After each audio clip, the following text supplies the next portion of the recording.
Mama Kwaba de Muba TV XYZ and the Power 97.9 FM Nefe Radio XYZ 93.1 FM so near April Busoming Nida so Edrene Biesa or promoto break Kasiebo and na yedi Eri Bramwe Isami Ebekwa Kofa Voter Power so 94.1 Global FM and so ewo ho sharp water crowd instrument FM on Grand Quantabuim ewo Jasi Kanjinya mi wasampa nananom ewa hafogo so Western Radio Waziama Elembele KFM 92.1 wakpa Zanglegi FM ewo bole Vinci Radio ni TV wadun kwa onofen Atom Local FM wasa Citre High Radio ewo Bechem Radio SM online.com ni apo 68 FM ewo Virginia USA tuning yewo Power 97.9 Daisy Radio so wa Italy Adam Fopa Radio wa Pare G Life Radio ewo UK OPD Radio so ewo UK my XYZ online.com multi TV digibox and so radio channel XYZ so Kasiebo na mo Facebook ya Power 979 Nefe TV XYZ Ghana YouTube ya XYZ Broadcasting Loud Silence Television ewo America Brochimemu so Kasiebo enam ho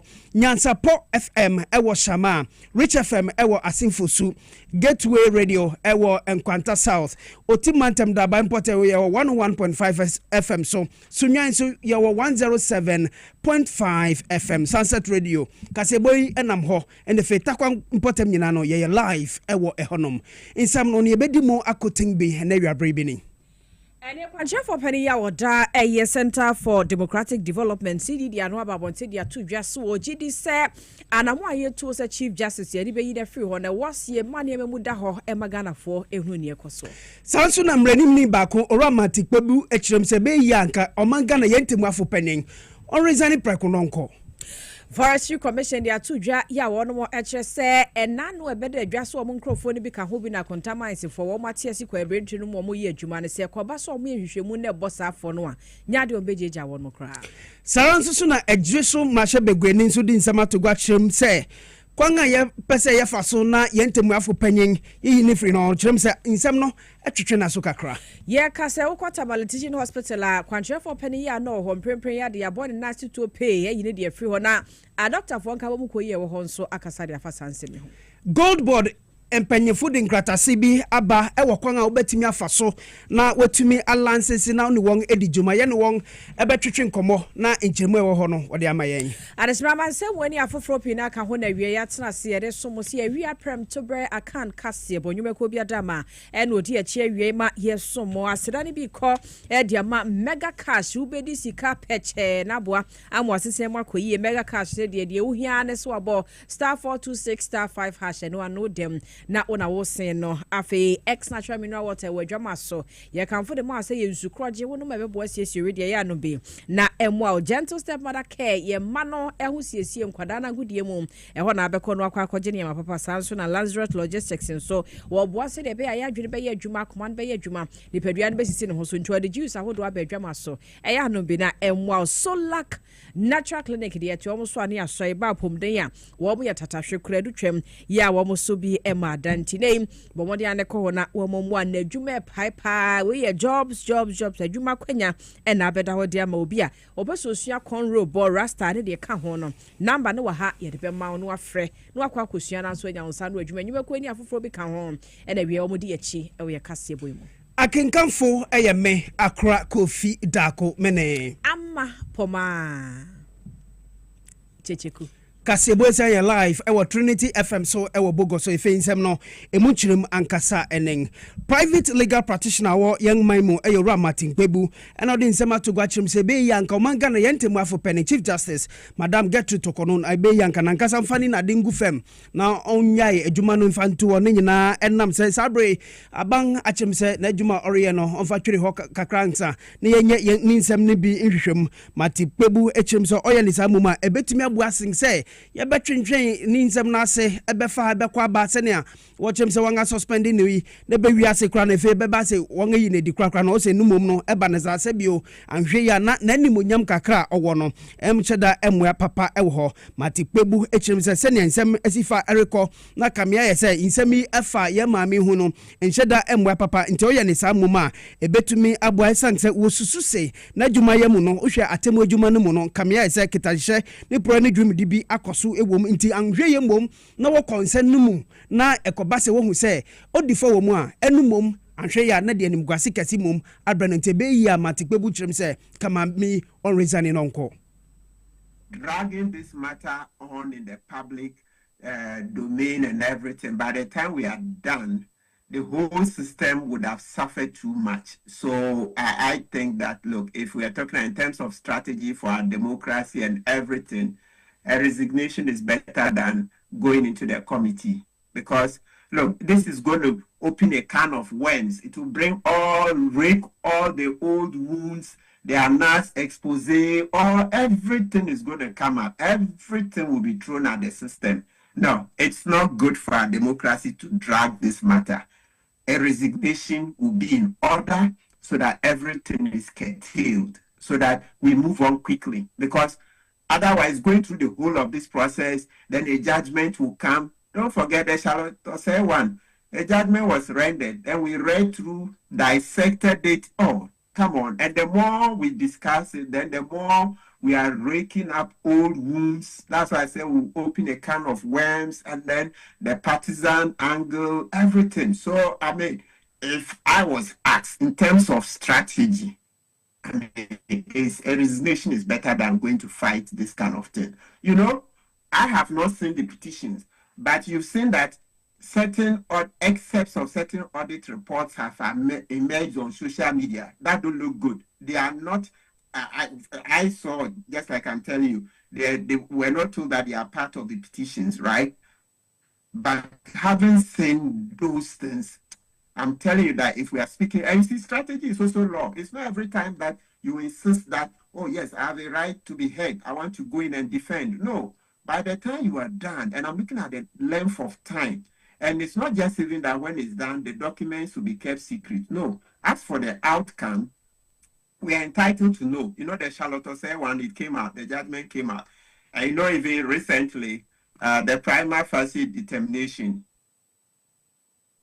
A lawyer Martin Kasiebo or a private legal practitioner away my na ewo CJ ense nsem ya ba ya ho na panimpa ba kwa wono so ba mra no a wabene mo eba omagane abakosem ne ho nsem so na ne di achepa ya ota na no etumbie lawyer ya ofrempon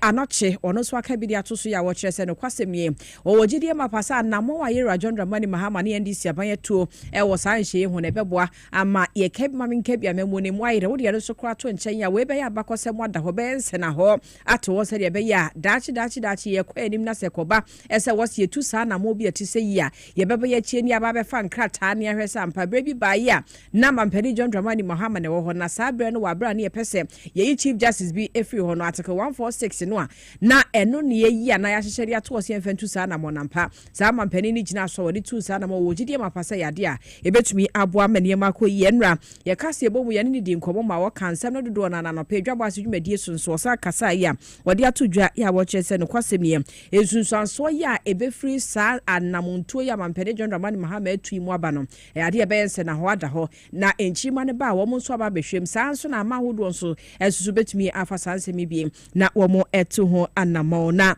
nensama hodo ya wo de tu dwa no bi eni petitioners for the first time in the history of the Fourth Republic, they have been able to test the strength of Article 146. And the decision be out, about Buama Yakase, the constitution is growing. The constitution is growing. Constitution is because of Yetumi Amrebi. If you have no be untested, in the case of Ghana, for the first time since 1992, about 33 years, in media, Obi attested Article 146. In the decision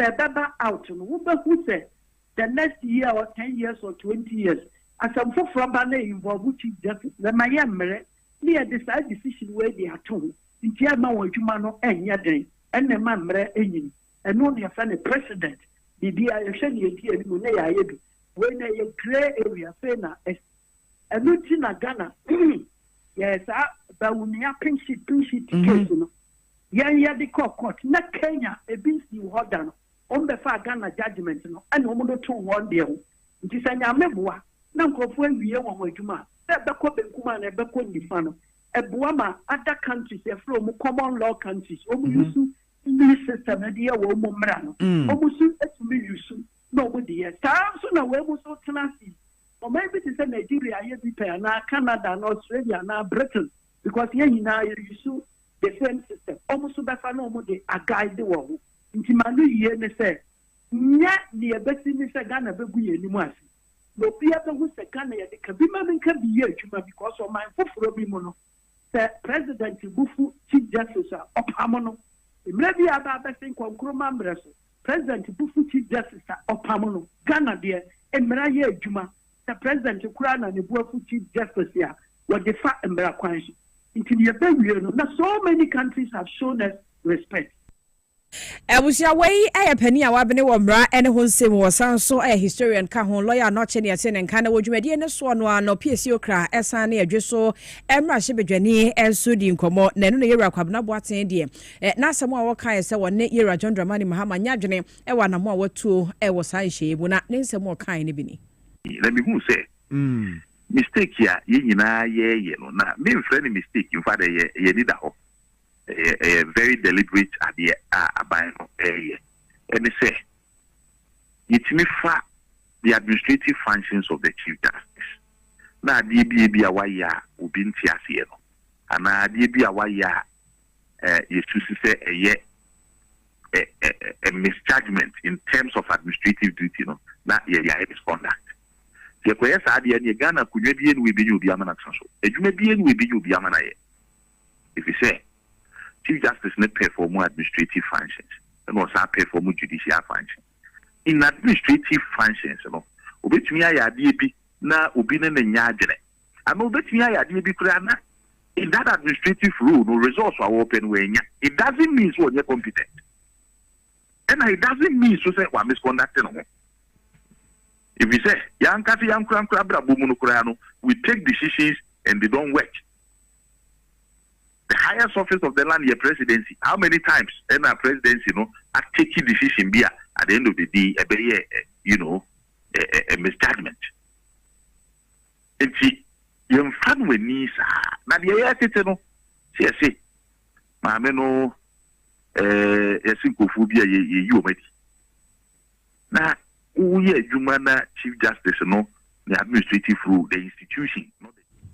Ebusia we adwe so emra hye bedwani yera kwabna boaten ye tie so wo kasa na sanse nyina mu na executive director Edema CDD Ghana Center for Democratic Development enso so ababonte dia to dwa Professor H Kwesif Prempe wo chemu se on de hu ne se de akoso nyina emu ne nsese ye de Ghana for ye hye sumu ase ananso nsem wo akoso nyina wo se kata so anase ye mu aso wo chese niema ni bi wo ma wo se da na di se de be ya Ghana for nyina be hunu se de anamonto ne sitie ene se de niema esi kro ense bi bai no to ne boase a wotintim krata edebetu dwana Professor Prempensem wotintim ye no woso on the article 146 no ena nani ekọ pai sanse ba bi wo no ensem ni bi wo a yese eyekokwa mu asem enti ubehwe ni akwahye ne demo ni aka ye ma camera na so ene ne ekeka ho chese bebre ebewi achi asem no ankasa se de esi di no se de esi koye de apie free mu sampa ma me nsi ebu anefo ne nsem obeka ye ne se ne de ka ho nyina no ubehwe ni yaka ne nyina de ahye sumase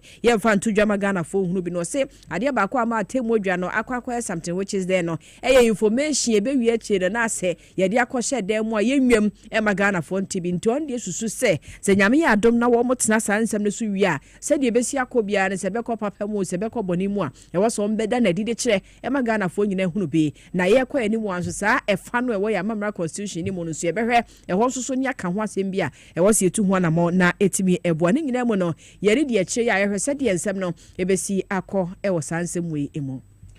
yantu Kasiebo no so na yenko ensem foforo emu Ghana Gold Board impanyifo ede amanebo abeto gwachim se Ghana fo nyinara wo se muntie ne ye sanse ne de yara na wo se wo befiase na nyumeku biara opese uni won edijuma obeto gold anase uni won bedigwa wo sika kokko afemu no ene de a eye eprobuso mi ne da to so aduonu ebiesan no na won efiase ere license eye companies anase ankrankran nyina won sema wode atogwa no trim se uye Ghana ni wonya mfisha du awotwe edere kɔ no na sa konya no ewo ho edi mawo anase obekɔ kɔ wɔn website ɛyɛ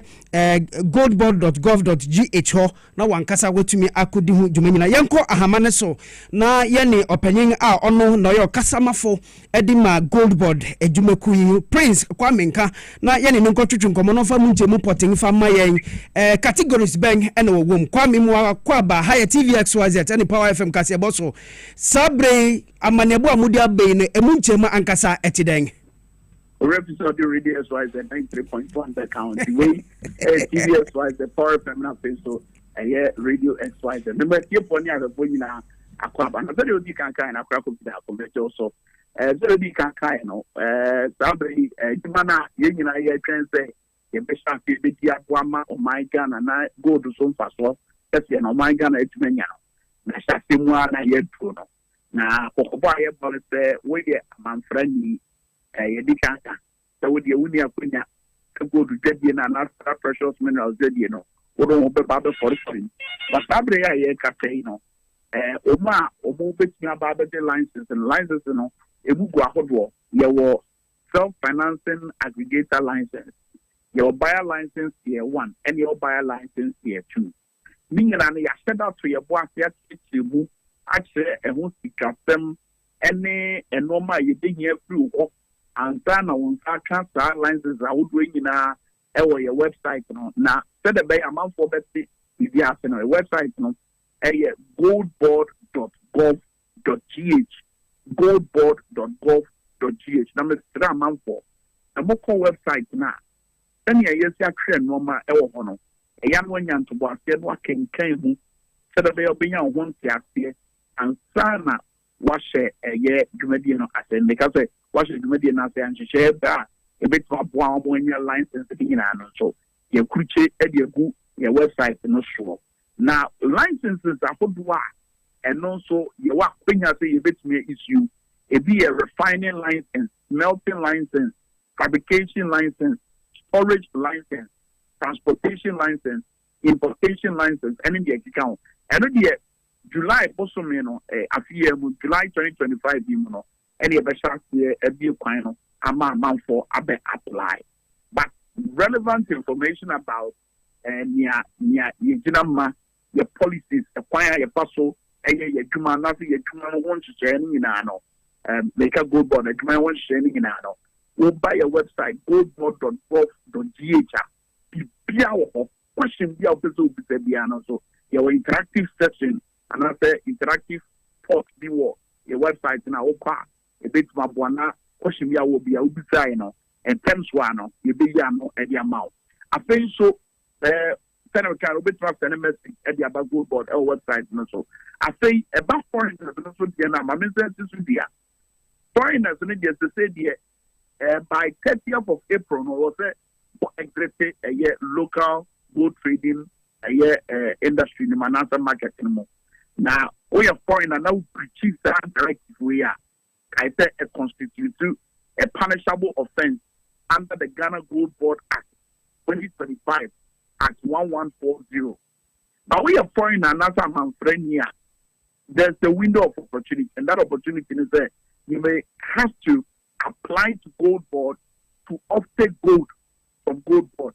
If you went to have a Gold Board, now maybe I'll prepare your top gold mawa, and I say your tom mawa, and I say export mawa. You went to have a Gold Board now near the and so on. But be any your website and so on out the consider and say one would no on Sabeka. I think so about go to get dinner any secure but one as a secure kuma. Oko Bank of Ghana website now. There were I did a friend of a year interbank reference rate. Interbank reference rate not sure that yeah or my Ghana you see the now what you need now. And on the other simply in a sudia yet said yeah go to one is here. It will call a Bank of Ghana website now. Then yeah, or more reference rate no is no. And now the baby boom that yeah, I so a daddy go to Ghana. It's Bank of Ghana website near www.bog.gov.gh. Okowa a BOG reference rate no now it's me a day Ghana. It's a good board there. Yapono no. You be I share with Ghana need the other na obi a ope a trading license the abeba no more against our so send the ya or my gun a benya sound for Sugina yin in I the bedroom pensua or my gun a befa gold ya ye 2 a year maybe na ye ton no yenya dollars a hodwa the baba get the needed forex a ye and the buama you see no enya hoden abra Kwam eyidi wakire mu pefeli acheminte me yefesi abrepem no ye betwetwe nkomobium me da akra Kwame nka ene yo kasamafo edima Ghana Gold Board ono ena moti se odi mu chiri mu nyina amanti sabro pese uni won anase udi gold hungwa wo ye mamu a jesa uko wan kacha na se one website ho na wako register bibia ko kama edia ma se no mofu eye Kwame nka no obi bisa Kofi Sama no se agro Kofi Dago where is Mr. Erika Hianyo enchebe obi Erika Hianyo wo anabi ochina pomaso but nabi amini pomaso kasa kasongo ni eduma busa ya twansa no so na yen konsefo from na no e na so afo show my Ghana yen sa se ne power do atwedi amponyankopon de adom ye so ye rai manala makofi bo a wone nsentwofo di nkita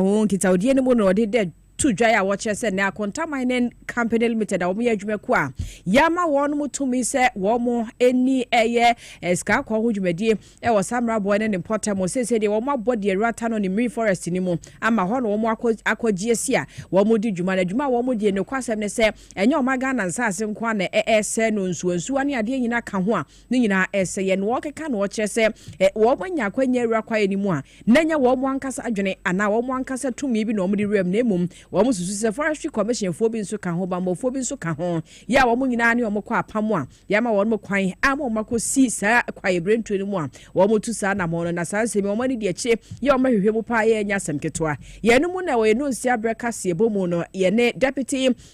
commissioner of Forestry Commission yera Elekem kotokotwe nkomo ne yebisa se aso akoba ne se ye ne nkrofo no a ya kase wo mo ni hu bi enti a na contaminants fo atiasi kwaye brentu ni mo di dwuma no aso di ebone na mo ye o manase edi anamo na mo di o mo fa so na no oche mu sanya de o mbeja o mo safo ni na ebetwe o maso se de se na emfata ni nsem ni bia o de tu dwani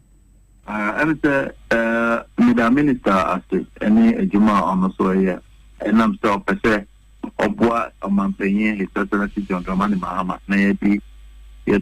bre da galante asami ye bre anwa ye dia hadwin fa dia koso nyina ho no enye only Forestry Commission staff are suspected to be a compromise. And so, papa, I know that the man won't leave no near crop on. Thank I saw near entry permit. I stand with near call forest now for year the oil compartment 49, any compartment 121. But only a star cracker no see Forestry Commission. But the yes, so as senior minister kind of said, I bet you about there, it will be more and more you do more ha, it be a more to me from political toleration and thinking. And I say, Mupa, a quambi so any a contaminating area can be a motini and leaking information. And I'm saying now, last operation, I call you a minister and both be a money. And now they say, a police for national security now, soldier for no. Mountain the na rapping go for up and the sun is man because na omwa ye begin hwehwemu na ye be hu say also na ye plan say ye call ha una ofa wo phone e friend go for e ma o tip off say and ni go for ba o tina omo we ba we sa ni pa no ye be di sa ejuma no say won to ni ya to katra ne ga ejuma na ana say di be fa e ma kwanso ana ni na ye be ye na ya me issue say problem I don't see piano. As soon as just Galape, or with a cat or Galape, or be the yes, you are yes, no. I was away a deputy chief executive officer at the Forestry Commission, Elekem Kotoko and Ranko Machuchi and Electrician, and we are Kasiebo Mono and Odi Sanchi Wimai. Yantia so na yankopemu National Lottery Authority for wanga kache esang se wong edwumayefo won kabomuku titiri won a wom ewo Financial and Business Service Employees Union ewo honom ena wode ofre akọ amabang se enimeni ya no ade baako a eretati won ewo honom wo se won ato ne dinti private capture ewo National Lottery System no emu no eha wadwene ye papa enti wo sere abang se won moden no memu infa ema won edwumayefo nkabomuku wo chirum se sine nima esifa erekono sabang amemudi a anhwe ya won a womu ye Lotto adwuma bi a wo susu se kwan bi so a nipa bi enam so a wo reje enelefo won adwuma fi won sem na no so enam so nti enelefo won sika sem nyina no ejegu na kan board no won aye no wodi private fu bi abemu no eri how adwene ye papa na wonam so di petition akoma abang lawyer pening afei osafo hwe atentene no nsam so se ombamu ni manim ye bi infama won se ne beye na enele betumi ejina ne nan so local union chairman Edima eye National Lottery adwumayefo eye Owura Eric Tamaklo odin sami etu yanganim. LMC means Lotto Marketing Company. There is no way you can do National Lotto with NLA if you are not licensed to become an LMC. So the people you see in the kiosks with a small machine which is managed by Lot Services Limited. And then there is another machine too which is bigger. And those ones are managed by Simnet Ghana Limited. And these are people we call technical service providers. So all these people you meet in kiosks using either the small one or the big machines are LMCs because they have been licensed by the board to work for NLA as agent. Since the former board decided to enter into these third-party collaborations, including KGL, came, they've also written series of petitions to the then board, the then Director General, and even to the presidency. And they have even gone to the extent of demonstrating. The LMCs, I mean, they have demonstrated. But we were just focused on using the internal mechanism and structures to have the issues, being looked at. Unfortunately, no much attention has been paid to that. But I think it's also important that I point out that, and that has culminated to a situation where we were even unable to meet our immediate obligations, including those who won. It became difficult for us to pay them. It degenerated into a situation where, at the regional level, some of the winners went to the office and attacked our staff. In one of the regions, the regional manager was even locked up in his office that until you pay me, we will not allow you to go home. Ora Eric Tamaklo amfansam no ansoa mom otuaso ede adesrade biom ekoma bank say governing board a won ena obehwe National Lotteries for won adwumade so no won famra won tentem esan se won no obesi ginai na sa third party bia won abem na KGL for ahyehyem na won sikasem enkoyie no se governing board ni bema obetumi ahwe na sa third party nyina won yi won efi ho se na be na NL fu betumi egina wonan so biom ochrem se ewom se won anya MD foforo de enso board na ma beye den se MD no betumi esi ginai ana se Director General no betumi esi ginai bi na tumi abo ma won se ma worry kan no wetumi di hudwuma mo board ni bemu dia ojedi ye papa se sa ne ma worry kan no wobetumi di hudwuma ntempa so na sa won a wonam kuntuna se na National Lottery mom a wo mo ye omang ne de sika wo se wo munya na kopem ankronkron nsem no enu mom emedi omang no afa. We want an immediate suspension and a discussion around all these contracts towards review, suspension, or even maybe cancellation if you are not willing to. We have series of itineraries that we have in place. We are in the media now. The next phase of our action is going to be a press conference, which is going to come soon. Okay? We are going to have a press conference. If that is what is going to send a message clear to the presidency,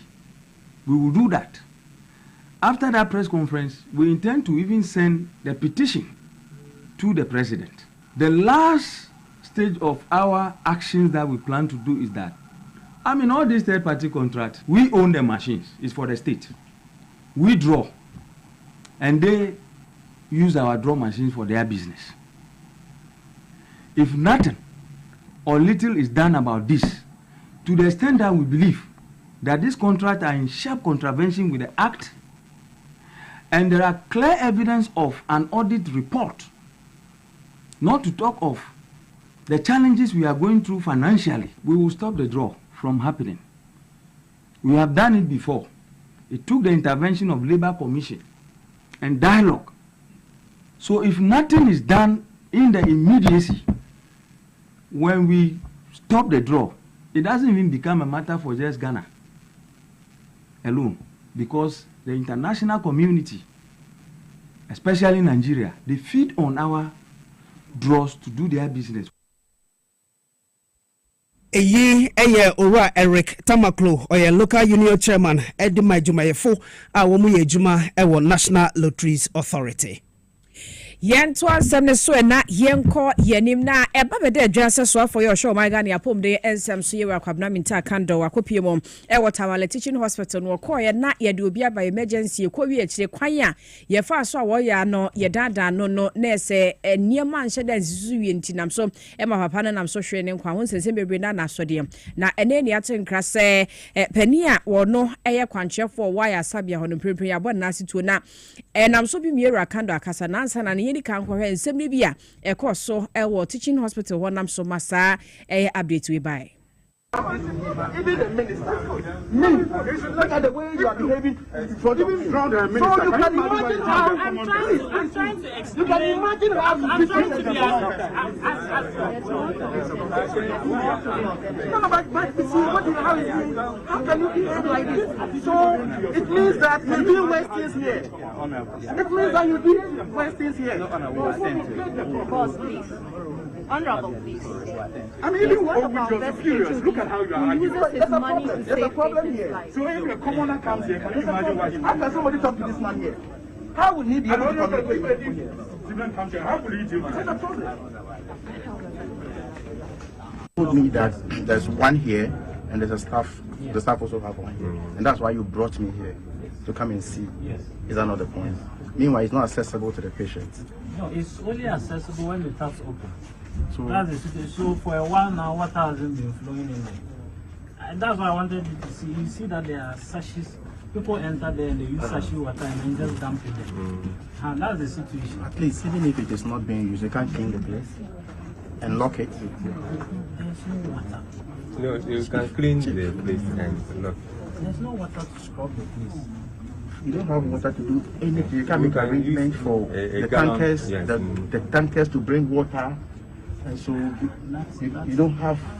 that arrangement. Dr. T, you are telling me that you can't have water for this place to run this facility. No, we get okay. Yes. This is Dr. Valentine. He's the HOD of the emergency. And one night we didn't have water in the emergency, and he himself got them to get the yellow barrels to come and bring water for the nurses to work. So at our level, sometimes my HOD does his best. Yes, Doc, I agree. And I'm the first person to admit that there are challenges with respect to water in Tamale. But that's why you're a leader here, that's why you're a CEO here. Not until we resolve the issue completely. I've been on the committee for a very long time. And we have always been talking about this. And we think, we know that you have a way of providing water for the facility until we solve the issue permanently. And that is what you have been briefing us. We know that the Tamale water challenge goes beyond the facility. It's well known in the country and all that. But you cannot tell me that, because if you are not very careful, people come here and pick the diseases from here and go home. That's what it is. And you know, you're a medical doctor. Yes, sir. So they will come here because there's no water. The person is sick. He can't. Abusia way ansem ni biye course so e Tamale teaching hospital wa bra yera wo hye apom den sem so bowura ho wa mane na wode nani ko hu ne mane bia koso na no na aye nyina so ma ye kase kwanchefo pani ya wo no e na wa ya sabia ho dia mane ne se yama ne krata se onyina nche na fe yempa committee bi na ne akoso ho no nyina no wonye mu hwehwemu no so yera kwabna minta akando wode sanche mu we ne bai. A lot of things that I was not happy about, especially when equipment bought by government has been run for some time and it's been left unattended to. It's developed faults. They couldn't maintain, they couldn't replace, yet they're expecting government to bring money to come and maintain or replace. I was not happy with that development at all. As I speak to you now, we have campaigns for the services we have delivered at the Tamale Teaching Hospital, and we think that somebody else must come and continue as the CEO of the facility with immediate effect. Probably relieving him of his position is not only because of the incident that happened on Sunday. And mind you, the appointing authority owes nobody any explanation for hiring or firing an employee. If he is a staff of the Ghana Health Service, once he's relieved of his position as a CEO, he can be seconded to any of the agencies under the limits. Abusianti Dr. Atiku yawo no eno ye kwanchefo pani ewa ya sabia ho ye kase de yesi won tena nche kakra na no na doctor fo nka bomu koye wo Tamale Teaching Hospital ni mo wo bo so de krata bia pie dwa ya krata ni mu nsem nyina ye sensem bia kokosho ma kwan ya nsantwofo bi nsem no ma fa no a wo mo ka no na nya sa na tie na doctor no aye ka no ho asem emergency ho no say no oyobi obo adwuma pa ya wo betumi ade ni ho adanse se na adwuma wo bo na du twem kra so bi mada enti se ye beba ne nsem no said yesitie pote ne ba bedane no na yenka no kwase mu obu no fanche Ghana fo no ade ha adwene nti omo de agina na chi peme se sabe yesi apa committee omo nyensem no mu hwehwemu no omo ogide se committee ne hwehwemu achi no no kwase mu wo saa de akoso enim nam so mu obi ahwe ne nkwa ne nsem a afiafia ho bebrebe ne nyina no wo mbeba no omo de mu enchiemu de ababeto agenti doctors a wo Doctors Association ye wo Tamale Teaching Hospital ni mo wo mo so ne de sanse mi ya ba wo chese nsem no de diabeba no yenye ni mogo no kwasem no ankasa no wo ho nchemu ne wo ho ya wo mo de tudwa no krampo no oboa bi ama adwuma na koso nti many people interest yensa nche ne se adwuma no wonye ne se de se ne fata ye ni disansem na chi se de bekɔ bia no ye de mu ensem so ebe ne ahwefo ne atifo Mame fasida enkoma mega cash wo mu se minka chiro so wo mu draw no guso ara e wo Power FM na fe TV XYZ so ntini obeya ne se wo phone no e na wo befa no wa dial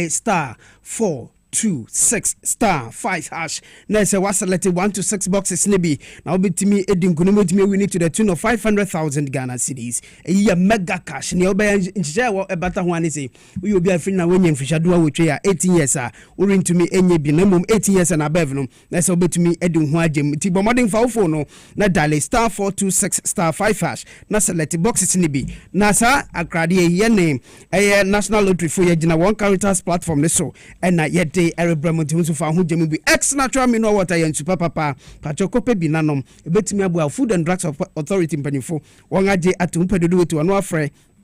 059-627-3546 and 059-627-3547 ex natural mineral water na simply natural baby nanom na we are gentle step madake o se miano wa onim obi akoya de no sezia wow into behia mo frantare mo frampa boy bicycle tricycle baby food and if breast pumps near the essence of bekwejuma enti hifa na beko gentle step mother care e was Pinterest Road on the Kogas furniture na benye pa on the Absa Bank no so edi anim hwe mi patro betumi afra 0244 238477 and 0245681085 Facebook gentlestepmothercare.ghana and if Instagram gentlestepmothercare.pinterest gentlestepmothercare na or your family partner for kids, teens and you. Lazarus logistics for almost a minka so one no the food for see aba 100% organic mi pacho pebi na no mentimi boost immune system no wasan the cold milled seed so aba energy booster pebi na no enye bio natural organic so na wade aye upedo do to a collect Georgia kache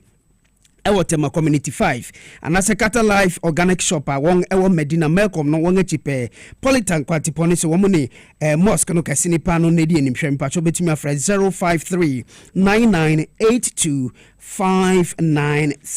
na Dr. Solomon Papa Bia Oda Solak Natural Clinic ano o se minkanche o se bomoden na brana so ye ho no mu a wo ho ayeden amamo anase utina sikakra na onanga ho wo kidney hu sensem o se minkanche o se o ye lab test ahuru nyina ebi nti bomoden na hwehwe no ewo kokomlemle Obenhava Senior High School no ewo nkanha ubetimi afra 055-939-631 055-393 2631 055 393 2631 na ontimi hwew na wapom de nsem enkonkan wie oman adehofan yen adrusi no yebetwa yen huti akoje yen aboafo nkrato yeba yebekọ gwaso yede gwadi ene fe sikasem amanebo ebebremo.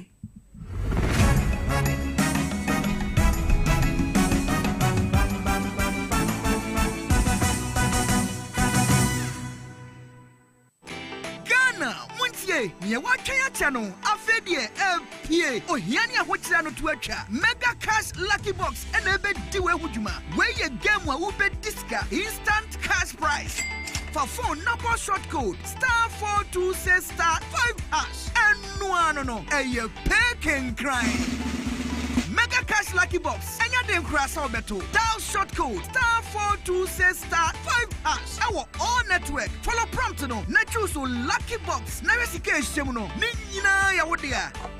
Who bet me the 500,000 Ghana cedis. Ane 5 billion. Shadow Sisa Sanshi say NL Ajiatum. Our Caritas lottery platform no so. Mr. Shaka Crow.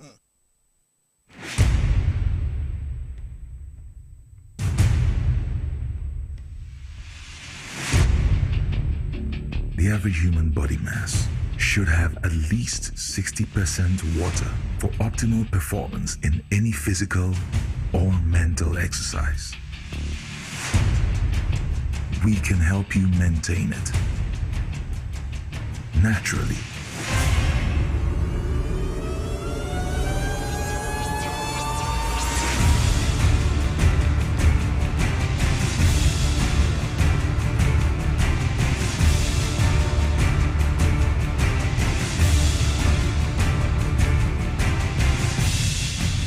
Natural mineral water. Simply natural. For bulk purchase, call 0596 273 546 or 0596 273 547. This advert is FDA approved. Welcome to the Royal Dazzle Event Center.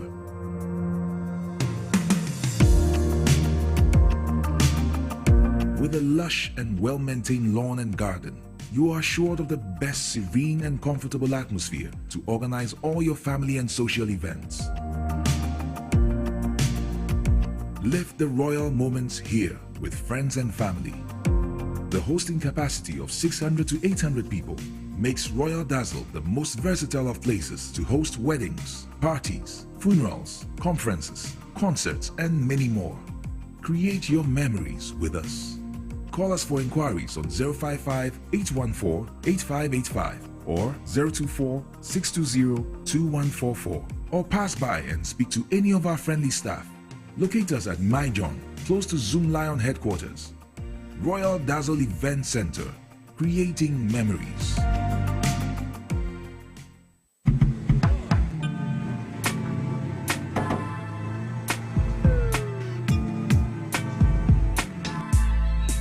Welcome to Auto Check Vehicle Diagnostic and Licensing Center. I hear my car can be checked here without going to Accra. Sure.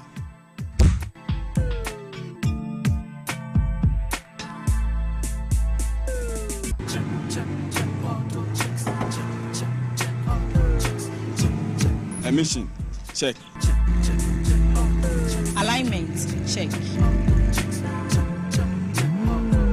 Brakes, check. Visit Auto Checks at Koforodia Aquadrum Road for the roadworthiness of your vehicle, from saloon cars to heavy-duty industrial vehicles. Madam, your car is now ready for the road. Thank you so much. Auto Checks, check. Auto Checks, your safety, our priority. Check, Auto Checks.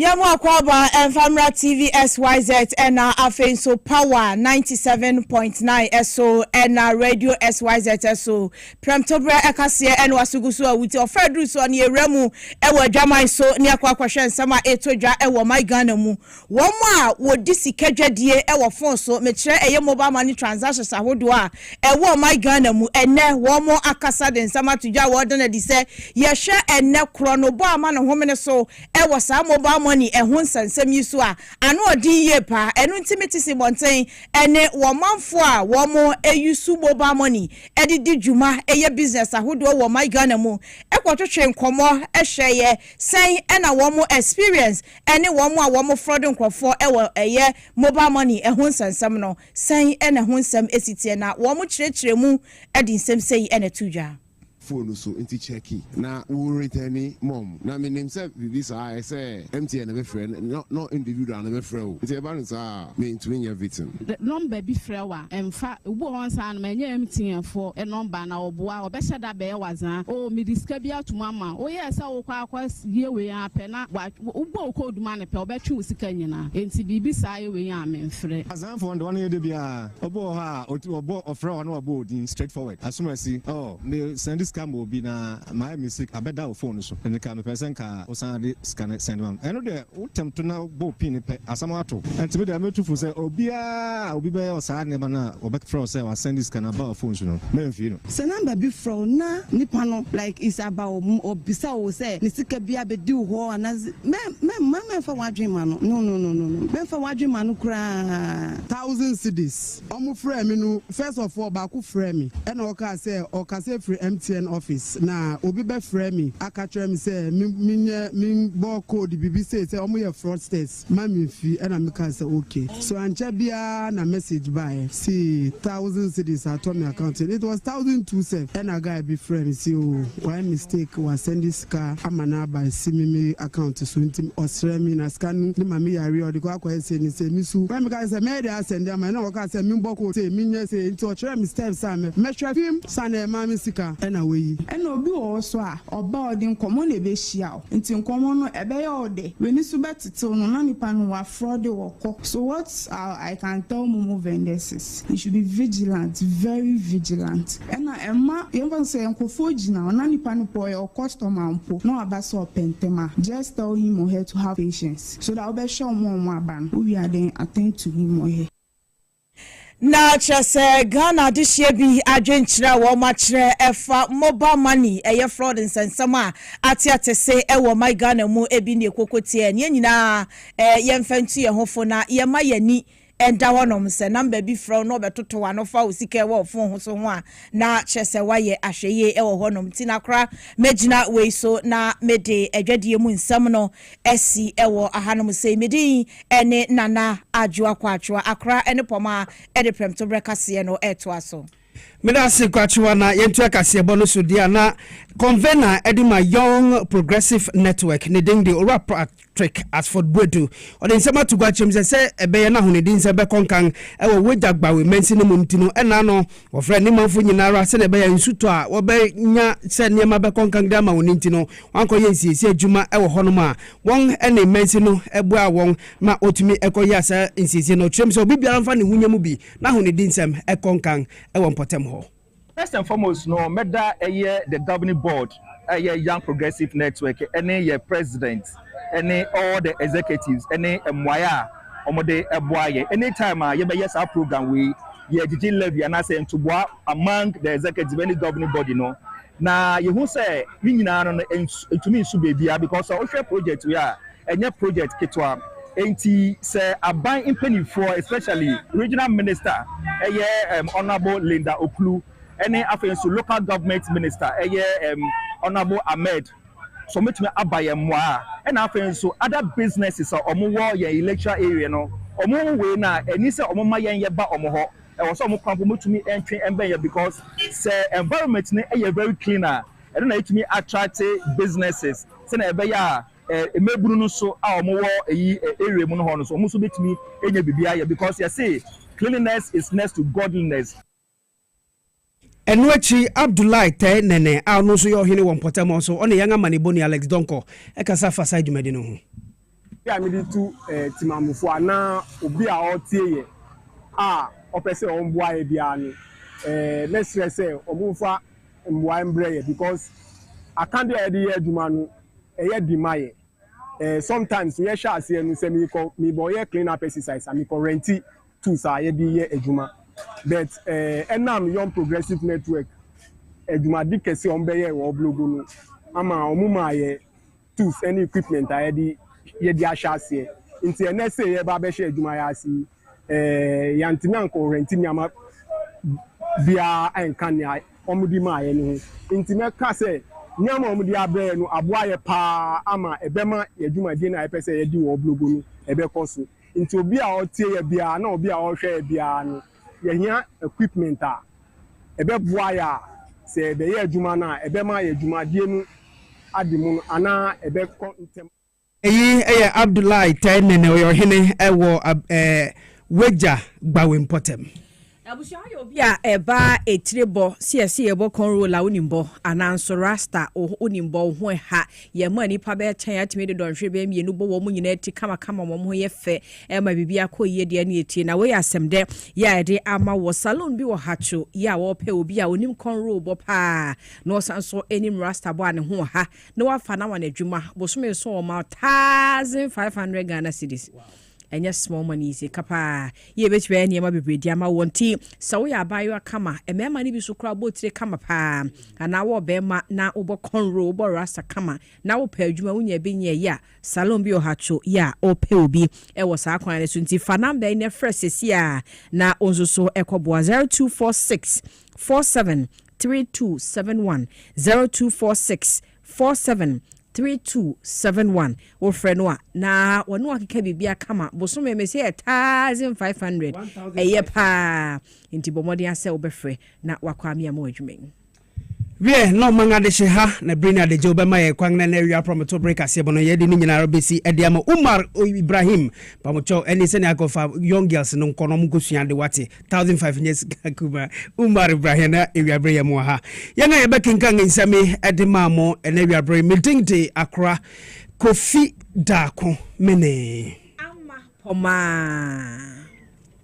checheku edama sima muniti ni hwe